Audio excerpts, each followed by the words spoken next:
দক্ষিণ চব্বিশ পরগনার নরেন্দ্রপুরে এক চিকিৎসককে গ্রেপ্তার করাকে কেন্দ্র করে চাঞ্চল্য ছড়িয়েছে এলাকা জুড়ে। নরেন্দ্রপুর থানার পুলিশের হাতে গ্রেপ্তার হয়েছেন কৌশিক মুখার্জি নামে এক চিকিৎসক। তার বিরুদ্ধে গুরুতর অভিযোগ এনেছেন স্ত্রী সহেলী সরকার। অভিযোগ, দীর্ঘদিন ধরে স্ত্রীকে বিভিন্ন ধরনের ওষুধ খাইয়ে শারীরিকভাবে ক্ষতি করার চেষ্টা করতেন ওই চিকিৎসক। শুধু তাই নয়, গত 24 তারিখ স্ত্রীকে পুড়িয়ে মারার চেষ্টা করা হয় বলে অভিযোগ করেছে। এই ঘটনায় আতঙ্কিত সহেলী সরকার নরেন্দ্রপুর থানায় লিখিত অভিযোগ দায়ের করেন। অভিযোগ পাওয়ার পরই তদন্তে নামে নরেন্দ্রপুর থানার পুলিশ। তদন্তের ভিত্তিতে অভিযুক্ত চিকিৎসক কৌশিক মুখার্জিকে গ্রেপ্তার করা হয়। বুধবার তাকে বারুইপুর মহকুমা আদালতে পেশ করা হয়েছে। সহেলী সরকারের দাবি, তার স্বামীর অন্য এক মহিলার সঙ্গে দীর্ঘদিনের সম্পর্ক রয়েছে। সেই সম্পর্কের জেরে তাকে মানসিক ও শারীরিক নির্যাতনের শিকার হতে হয়েছে। অভিযোগ, বিভিন্ন সময় তার উপর চাপ সৃষ্টি করা হতো এবং একাধিকভাবে ক্ষতি করার চেষ্টা করা হয়েছে। এই দম্পতির একটি সন্তান রয়েছে। ফলে ঘটনাকে কেন্দ্র করে পরিবারে গভীর উদ্বেগের সৃষ্টি হয়। পরিবারের সদস্যদের দাবি, ঘটনার নিরপেক্ষ ও পূর্ণাঙ্গ তদন্ত হোক এবং অভিযোগ প্রমাণিত হলে অভিযুক্তের বিরুদ্ধে কঠোর আইনানুগ ব্যবস্থা নেওয়া হোক। তবে অভিযোগের সত্যতা ও ঘটনার সমস্ত দিক খতিয়ে দেখছে পুলিশ। তদন্ত শেষ না হওয়া পর্যন্ত অভিযোগগুলি আদালতে প্রমাণ হয়নি। বর্তমানে গোটা ঘটনার তদন্ত চলছে এবং পুলিশ বিষয়টি সমস্ত দিক খতিয়ে দেখছে। নরেন্দ্রপুরের এই ঘটনাকে কেন্দ্র করে এলাকায় ব্যাপক চাঞ্চল্যের সৃষ্টি হয়েছে। আপনার বিরুদ্ধে স্ত্রীর উপরে অত্যাচার করার অভিযোগ, মেরে ফেলার অভিযোগ, কি বলবেন? কি আপনি একজন ডাক্তারি স্টুডেন্ট, ডাক্তারি পড়ছেন, তারপরেও এই অভিযোগ আপনার উপরে বিবাহ বহির্ভূত সম্পর্কের অভিযোগ এসছে, কি বলবেন? কি সব মিথ্যে। আপনার একটা ছোট বাচ্চা আছে, তাকেও মেরে ফেলতে চেয়েছিলেন। লোকজনদের সাথে থাকলে তাই হয়।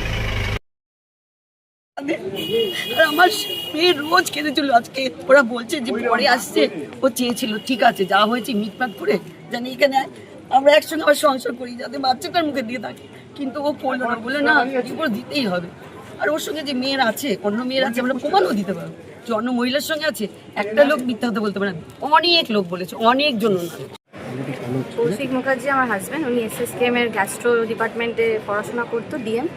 বিয়ে যখন হয় তখন একজন MD স্টুডেন্ট ছিল এবং বিয়ের পর থেকেই অত্যাচার করে এবং যখন প্রেগনেন্ট হই তখন জোর করে অ্যাবর্শনের জন্য জোর করে এবং তারপর জেন্ডার টেস্ট করে। যখন জানতে পারে যে it's a girl child, torture বেড়ে যায় এবং বিভিন্ন ধরনের মেডিসিনস খাওয়ানো শুরু করে। তখন থেকেই কখনো বলতো বাইল স্টোন আছে, কখনো বলতো IBS আছে, ইরিটেবল বাউল সিনড্রোম। এবং তারপরে যখন ওর সম্পর্ক শুরু হয় ডক্টর শ্রীকান্তি সেনগুপ্তের সাথে SSKM, তখন টর্চারটা আরও বেড়ে যায়, গায়ে হাত তোলা এবং বিভিন্ন ধরনের সাইকিয়াট্রিক, যেহেতু ও নিজের সাইকিয়াট্রিক ডিপার্টমেন্টে 30 ডেজের একটা স্পেশাল ইলেকটিভ কোর্স করেছিল during his MBBS days in NRS medical college.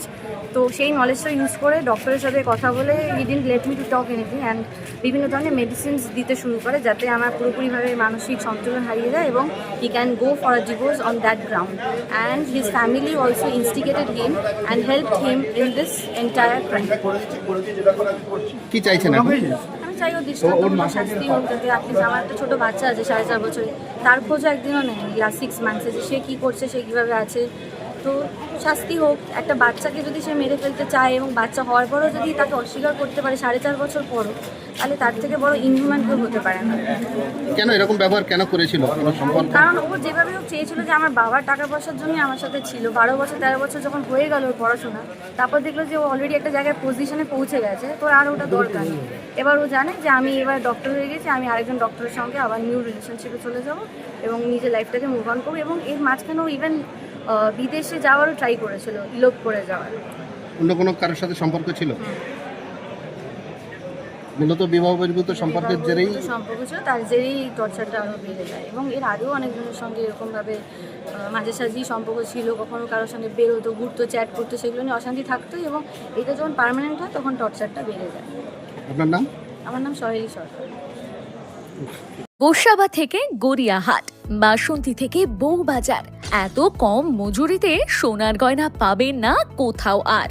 Welcome to Pulin Sardar jewellers and company. Sundarban অঞ্চলে সবথেকে পুরনো ও বিশ্বস্ত শোরুম এখন আপনাদের ক্যানিংয়ে।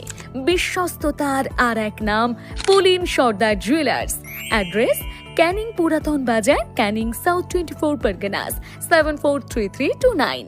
ক্যানিং এবং দক্ষিণ 24 পরগনার অর্শ ও মলদার রোগের আয়ুর্বেদিক ক্ষার সূত্র চিকিৎসা পদ্ধতির প্রথম ও একমাত্র ক্লিনিক ক্যানিং মাদ্রাসি পাইলস ও ফিস্চুলা ক্লিনিক।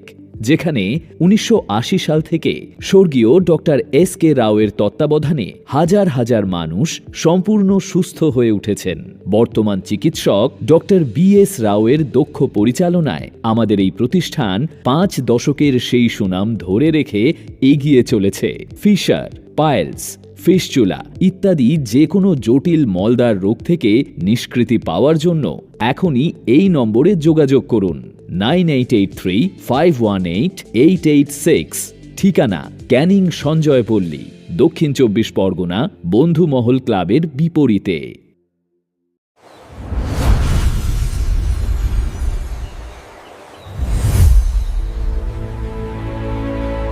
এই গরমে একটু প্রকৃতির ছোঁয়া আর ইলিশের স্বাদ নিতে চান?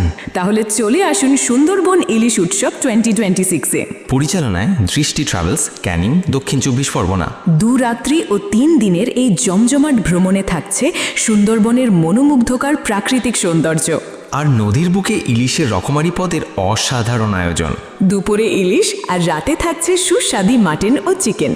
শুধু তাই নয়, এবারের বিশেষ আকর্ষণ, প্রত্যেক ভ্রমণার্থী পাচ্ছেন 500 টাকার গিফট কুপন। আগামী 1 বছরে সুন্দরবন ছাড়া যে কোনো ট্যুরে থাকছে প্যাকেজ প্রতি 500 টাকার বিশেষ ছাড়। আর 10 জনের গ্রুপ বুকিংয়ে থাকছে আকর্ষণীয় বিশেষ ডিসকাউন্ট। তাহলে আর দেরি কেন? আপনার প্রিয় দৃষ্টি ট্রাভেলসের সাথে এবার ঘুরে আসুন সুন্দরবন। বুকিং শুরু হয়ে গেছে। বুকিং শুরু হয়ে গেছে।